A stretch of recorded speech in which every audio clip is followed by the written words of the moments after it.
আজকে বাংলাদেশ ইসলামপন্থীদের বিজয় শুরু হয়ে গেছে। ঢাকা বিশ্ববিদ্যালয় ডাকসুতে ইসলামী ছাত্র শিবির বিজয় লাভ করেছে। জাহাঙ্গীরনগর বিশ্ববিদ্যালয় জাকসুতে নির্বাচন হয়েছে, সেখানেও ইসলামী ছাত্র শিবির বিপুল ভোটে বিজয় লাভ করেছে। জোরে বলেন আল্লাহু আকবার।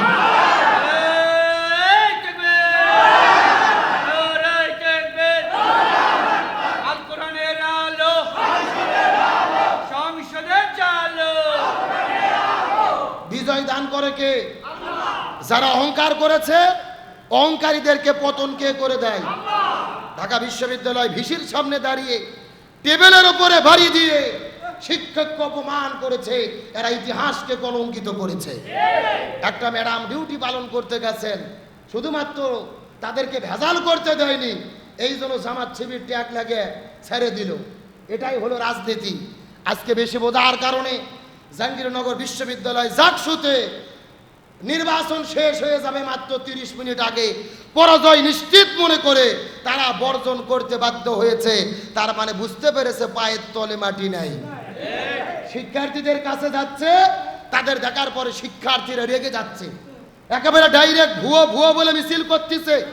আগের দিনে রাত থেকে জেতার জন্য ব্যালট বাক্স নিয়ে দৌড়াদৌড়ি করলে কেন্দ্রীয় সহসভাপতি এসে ধরা পড়লেন, গ্রেপ্তার হলেন। আবার পরাজয় নিশ্চিত দেখে তারপরে তোমরা বর্জন করলে জাতি বুঝতে পেরেছে এগুলো নাটক ছাড়া আর কিছু নয়।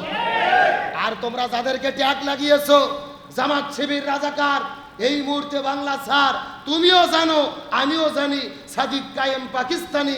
ছাত্ররা সাদিক কায়েমকে নির্বাচিত করে স্লোগান দিয়ে প্রতিশোধ নিয়েছে।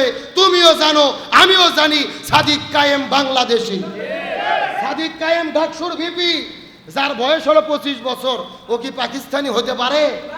জাতি প্রত্যাখ্যান করেছে। কারণ রাজাকার ডাইলগ হলো ইন্ডিয়ান ন্যারেটিভ, দিল্লির ন্যারেটিভ। এগুলো ছিল হাসিনা স্বৈরাচারদের বক্তব্য। হাসিনা শুধু বলেছিল যে নাতিপুতি, মুক্তিযুদ্ধের নাতিপুতি চাকরি পাবে না, রাজাকারের বাচ্চারা পাবে। তখন ছেলে পেলে মিছিল শুরু করেছিল, তুমি কে আমি কে, রাজাকার রাজাকার, কে বলেছে স্বৈরাচার। তার মানে বোঝা যায় বাংলাদেশের জনগণ নিজেকে রাজাকার পরিচয় দিয়ে এই দেশ স্বাধীন করেছে। আবারও নতুন করে রাজাকারের ট্যাগ যারা লাগাবে তাদেরও অধপতন ওই পতিত স্বৈরাচারদের মতো হবে। বাংলাদেশে নতুন করে রাজাকারের ডায়লগ আর চলবে? ওই রাজাকার 71 পাকিস্তানি এগুলো আর জনগণ দেখতে চায় না। জনগণ চাই আমরা মিলে জিলে দেশে থাকবো, তোমরা তোমাদের রাজনীতি করো, আমরা আমাদেরটা করি। জনগণ সমর্থন দিলে আসি, না হলে নামাজ পড়বো। কতক্ষণ দেখা? আমাদের কাজ তো শুধু নির্বাচন করা আর এই আন্দোলন করা না। আমরা ইসলামী দল করি, নামাজ পড়ি, হজ করি, যাকাত দেই, জিকির করি, আমাদের কাজের অভাব নাই। আর ওদের কাজ শুধু ক্ষমতার যাওয়া, সেনজি বাস স্ট্যান্ড দখল করা, পকেট ভারী করা। আমরা কই ধান্দাত বসে আছি? আমাদের উদ্দেশ্য আল্লাহর জমিন, আল্লাহর দিন কায়েম করা। দিন কায়েম হলেও আমাদের লাভ, না হলেও লাভ। আল্লাহ আমাদের একেবারে বলেনি যে দিন কায়েম করাই লাগবে, এটা বলেনি। নূহ নবী 950 বছর দিনের দাওয়াত দিছে, ঈমান গ্রহণ করছে মাত্র 82 জন। তার মানে কি আমরা বিজয় লাভ করি আর না করি, চেষ্টা করে করে বিদায় নিয়ে চলে যাব। এর বিনিময়ে জান্নাত দেবে কে? আরো জোরে বলেন। আমাদের প্রিয় বোনেরা সাবিকুন নাহার আল্লাহর রহমতে কি সফলতা দিয়েছেন। তারা জিকির তুলেছিল যে ভূমিধস বিজয় হবে। আল্লাহর রহমতে ভূমিধস বিজয় ইসলামপন্থীদের হয়েছে, আর তাদের ভূমিধস পরাজয় হয়েছে। সাদিক কায়েম পাইছে ভোট 14,000, ওরা পাইছে 5,000, তার মানে অর্ধেকও না। আর জাকসুতে যে কি হয়েছে হয়তো তলা খুঁজে পাওয়া যাবে না। তার মানে বোঝা যায় ছাত্র জনগণ চিন্তা করে দেখেছে, এই যে 24-এর অভ্যুত্থান হয়ে গেল, কাদের দ্বারা এই দেশ নিরাপদ? ছাত্ররা রায় দিয়ে বুঝিয়ে দিয়েছে। এখান থেকে ইঙ্গিত পাওয়া যায়, অনেকেই বলতেছে এগুলো ভার্সিটি নির্বাচন, জাতীয় নির্বাচনে কোনো কিচ্ছু হবে না। এদেরকে বলতে চাই জনগণ সচেতন। ঢাকাতে যেদিন নির্বাচন হয়, ডাকসু নির্বাচন, রাত 10টার দিকে সাতমাথায় রিক্সা চালক আমাকে ডাকতে বলতেছে, হুজুর ঢাকার কি খবর? আল্লাহু আকবার বলবেন না? তার মানে বোঝা যায় ঢাকার কি খবর হয় ওটা রিক্সা চালকও রাখে, চালাও রাখে, কৃষক ভাইও রাখে। জাতি সচেতন হয় 20 বছর আগের ডায়লগ দিয়ে আর জাতিকে ভোলানো যাবে না। জাতি সচেতন, আলেম ওলামা যদি ঐক্যবদ্ধ হয়, ডাকসু নির্বাচন প্রমাণ করেছে আগামীর বাংলাদেশ হবে কোরআনের বাংলাদেশ, আগামীর বাংলাদেশ হবে ইসলামের বাংলাদেশ। ইসলামের বাংলাদেশকে আমরা দেখতে রাজি আছি। কারা কারা যে দুটো হাত আল্লাহকে তুলে দেখায় লিল্লাহে তাকবীর, হাত নামান। তাহলে চিৎকার করে বলেন কি? না না বসেন, কই 10 মিনিট ওয়াজ করবো, আর বসেন। কে রে খতিব যদি পালাই ওয়াজ হবে? কথা বলেন হবে? আপনার সাহসই তো এত কিছু বলতেছেন কি দুদু ভাই? চলবে চলবে না দোয়া করে দেব? আলোচনা চলছে চলছে, ওটাউটি করা যাবে? তাহলে চিৎকার করে বলেন রাসূলের জীবন মানা আমাদের জন্য ফরজ করেছেন কে? ভাইরা গভীর মনোযোগ লক্ষ্য করুন। বলতেছিলাম অহংকার পতনের রাসূল বলেছেন তিনটা জিনিস মানুষকে ধ্বংস করে দেয়: লোভ, হিংসা, অহংকার। লোভ, হিংসা, অহংকার। আজকে তোমাদের নিজেদেরই ভিসি, নিজেদেরই ইসি, তারপরেও তোমরা পারতেছো না। ছাত্ররা তোমাদের দিক থেকে মুখ ফিরিয়ে নিয়েছে। যাওয়ার পরে দেখলাম সেই গেটে যাইয়া একটা দারোয়ানের সাথে মারামারি লাগছে। যেই রকম কুকুর নতুন মানুষ দেখলে ভুক ভুক শুরু করে, আর এরকম দারোয়ানের সাথে মারামারি লেগেছে। শক্ত জায়গায় পারো না, নরম মানুষের ওপরে জুলুম করো।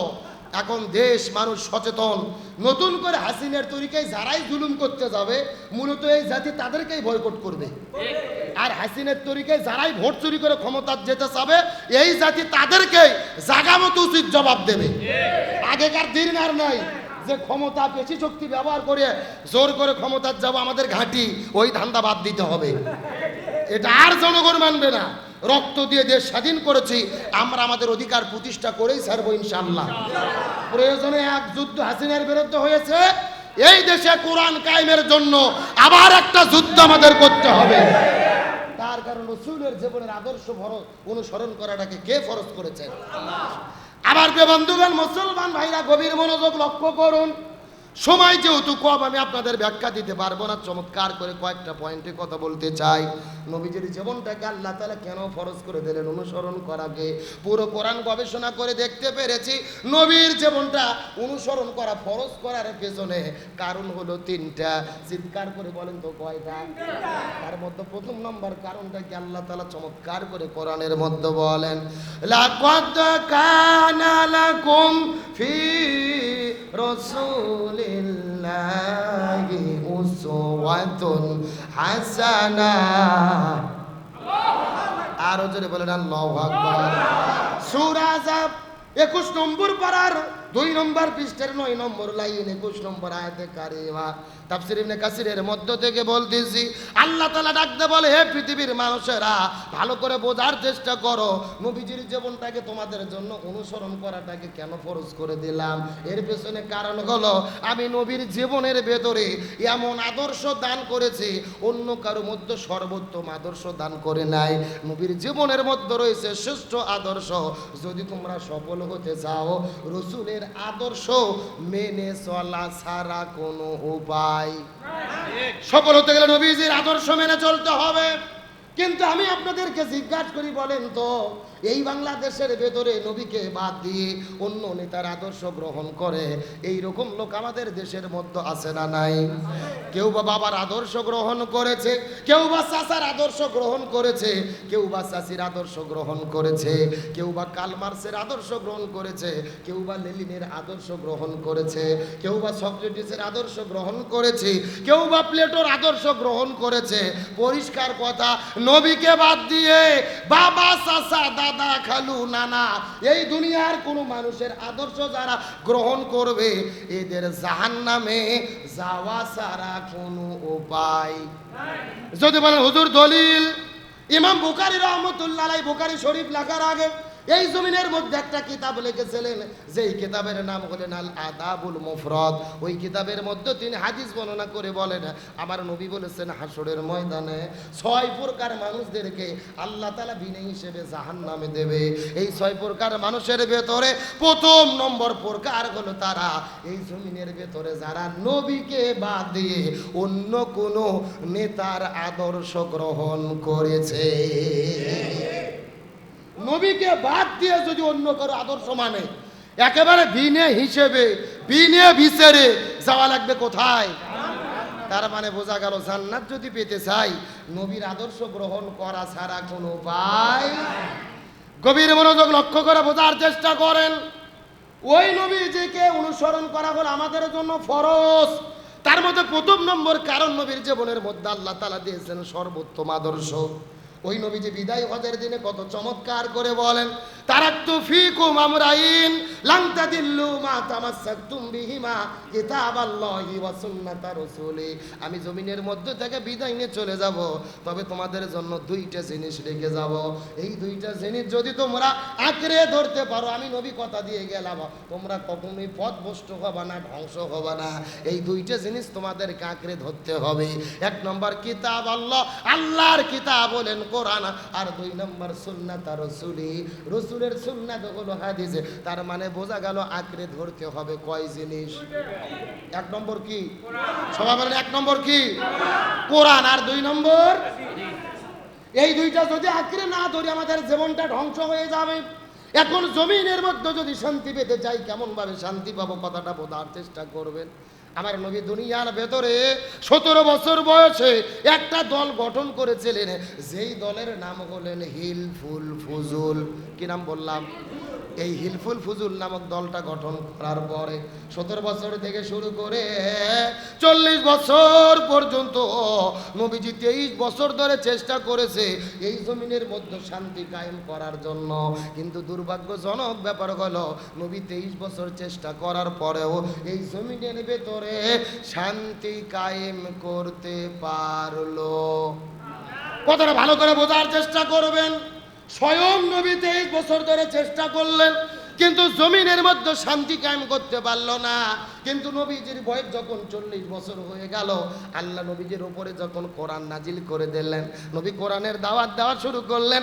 ওই কোরআন জমিনের মধ্যে কায়েম হয়ে গেল, মদিনা নামক রাষ্ট্র কোরআন দিয়ে পরিচালিত হলো। তখন জমিনের মধ্যে শান্তি কায়েম হয়ে গেল। নবীজির জীবনটা দুই ভাগে ভাগ করার চেষ্টা করেন। নবুয়ত পাওয়ার আগে হলো 23 বছর, আর পরে হলো 23 বছর। আগে 23 বছর নবী চেষ্টা করলো, তারপরেও জমিনের মধ্যে শান্তি কায়েম করতে পারলো না। পরে 23 বছরে নবীজি কেন শান্তি কায়েম করতে পারলো? এর পেছনে কারণ হলো, আগের 23 বছরের ভেতরে নবীজির কাছে দল ছিল, কিন্তু নবীজির দলের ভেতরে আল্লাহর কোরআনের সংবিধান ছিল না। আমার কথা বোঝা যায়? এ ভালো করে বোঝেন। আপনার আমার মতো দুই জায়গার ছুটকে ফাটকে হুজুর না, এলাকার তেল তেলা গোয়েন্দার নেতা না। স্বয়ং বিশ্বনবী 23 বছর ধরে চেষ্টা করেছে তার দলের দ্বারা এই জমিনে শান্তি কায়েম করার জন্য। নবী কায়েম করতে পারেনি। 40 বছর পরে যখন কোরআন নাজিল হলো, ওই কোরআন দিয়ে নবী দল পরিচালনা করে কোরআন কায়েম করে শান্তি কায়েম করতে পারলো।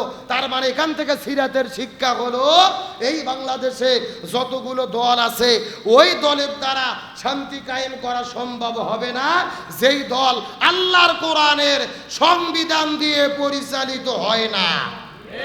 কথা ক্লিয়ার না ভেজাল আছে? আরে ভাই, যেই দল নিজেরাই কোরআন দিয়ে চলে না, ওদের নিজেদের মধ্যে তো মারামারি করে গুতোগুতি করে কুপকাত। 1 বছরের মধ্যে 110 জন মারা গেছে, নিজেরা মারামারি করে। জোরকন সুবহানাল্লাহ, এ জোরকন নাউজুবিল্লাহ। তাহলে যাদের কাছে নিজেদের দলের লোক নিরাপদ না, ওদের কাছে দেশের জনগণ কি নিরাপদ? এই জন্য গভীর মনোযোগ বোঝার চেষ্টা করেন।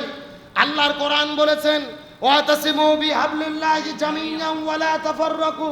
তোমরা যদি মুসলমান হও, এই জমিনে দিন কায়েমের আন্দোলন করে একতাবদ্ধ তোমাদের হতে হবে। আল্লাহর কোরআন বলেছেন, ওয়ালতাকুম মিনকুম উম্মাতুন ইয়াদউনা ইলাল খায়র ইয়ামুরুনা বিল মারুফ ওয়া ইয়ানহাউনা আনিল মুনকার। তোমাদের মধ্যে অবশ্যই একটা দল থাকবে যারা ভালো কাজের আদেশ করবে, অন্যায় কাজে বাধা দেবে। আল্লাহর কোরআন বলেছেন, আল্লাযীনা ইম্মাক্কান্নাহুম ফিল আরদি আকামুস সালাহ ওয়া আতাউজ যাকাত ওয়া আমারু বিল মারুফ ওয়া নাহাউ আনিল মুনকার। কোন মুসলমান দল যদি ক্ষমতায় যায়, 4টে কর্মসূচি বাস্তবায়ন করবে। 1 নম্বর নামাজ বাধ্যতামূলক করবে, 2 নম্বর যাকাত ভিত্তিক অর্থনীতি কায়েম করবে, 3 নম্বর ভালো কাজ চালু করবে, 4 নম্বর বন্ধ কাজ বন্ধ করবে। ক্ষমতায় যাওয়ার পরে এই 4 কর্মসূচি যারা বাস্তবায়নের ঘোষণা দেবে, ইমানদার মুসলমান হিসেবে তাদের পক্ষেই আমাদের থাকতে হবে। বক্তব্যকে আব্দুল সালাম যুক্তিবাদী না আল্লাহর? এ জোরে বলেন কার? যারা নামাজ কায়েম করতে চায় ভালো কাজ চালু করতে চায়, মন্দ কাজ বন্ধ করতে চায়, এদেরকে সমর্থন করতে হবে কার কথা?